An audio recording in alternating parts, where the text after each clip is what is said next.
Hey everyone, Brandon and Brady back again at the Debunking Strength Lab, and today we're going to be talking about your shoulder positioning, elbow positioning, what's happening in the bench press. So we find that a lot of people have a misunderstanding about what's actually happening at the shoulder joint and really the entire shoulder girdle. And when we say shoulder girdle, we're talking about almost everything that connects to the shoulder, scapula, even rib cage, and everything within there.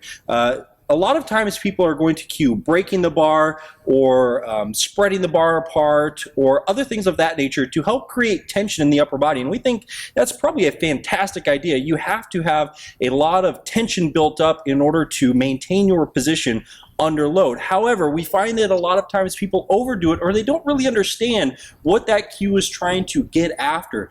So what we're talking about here is shoulder external rotation and how people think that that's something that they should be striving for in a bench press. So if we look at shoulder external rotation, we're really talking about this position, and we're going to talk about three shoulder positions here: shoulder external rotation, shoulder abduction, and shoulder internal rotation. So in the bench press, you're actually not externally rotating your shoulder really at all.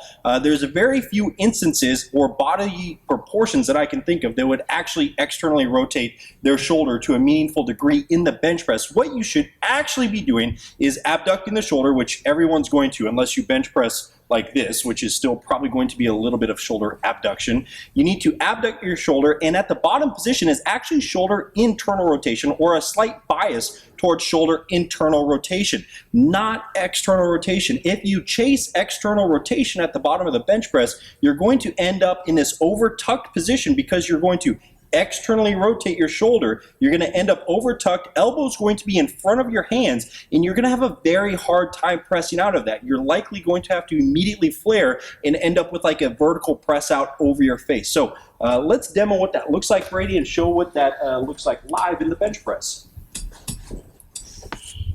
We'll go ahead and show the fault first, and that is an overemphasis on shoulder external rotation and breaking the bar. In that position, Brady's elbows are really far in front of his hands. If we were to draw two parallel lines right here, there would be a very significant gap between this joint and that joint, whereas we would almost prefer for them to be fairly stacked. The elbows can be slightly in front of the wrist. It's not the end of the world, but we cannot have this over-tucked kind of T-Rex arm type position. What we want is for that shoulder to abduct properly, and we want slight shoulder internal rotation at the bottom of the bench press. Now, it shouldn't be a ton, and we're not talking about end range shoulder internal rotation by any means. But if we were to bias towards internal rotation or external rotation, your bench press is going to be biased towards shoulder internal rotation. So when you're doing your rowing exercises or exercises that are going to transfer over to your pressing, you should not be trying to externally rotate your shoulder to pull. And you certainly don't need to be focusing on warming up your rotator cuffs and doing shoulder external rotation type drills in order to bench press effectively. Coach Brady, anything you'd like to add to that? Whew. Yes.